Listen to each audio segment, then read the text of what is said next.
How's it going, guys? These are steps on one of my favorite female freestyle design on blonde hair.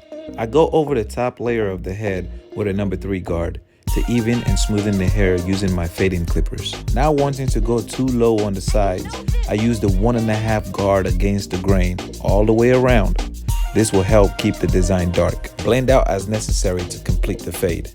Give the hairline a very nice arch. Alright, my favorite part. Now let's begin this freestyle design with a curve. Now be careful with this. We want to spread it out just a little bit so that way it's visible.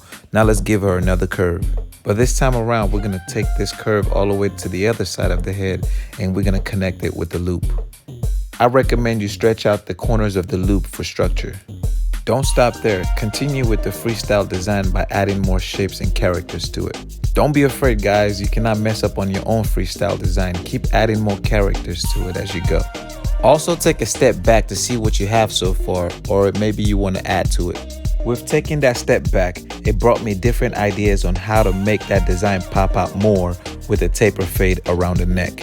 In addition to the taper, I taper in between the design to give it that extra pop, the extra flavor. This is what I call seasoning.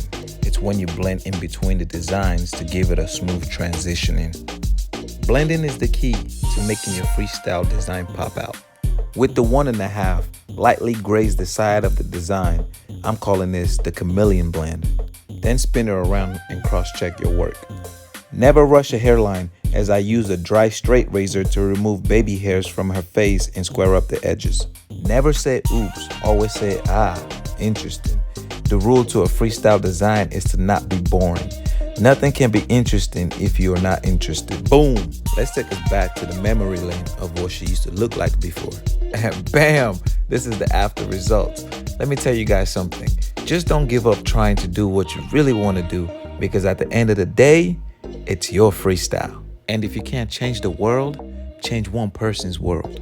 The goal is to live your dreams and die with your memories. The rest is happily ever after. Yo, thank you very much for watching. Thank you for your support. You guys have been awesome. Thank you for your kindness. Last but not least, thank you for the part in my journey. I will see you guys next week. With that being said, I'm out of here. Deuces!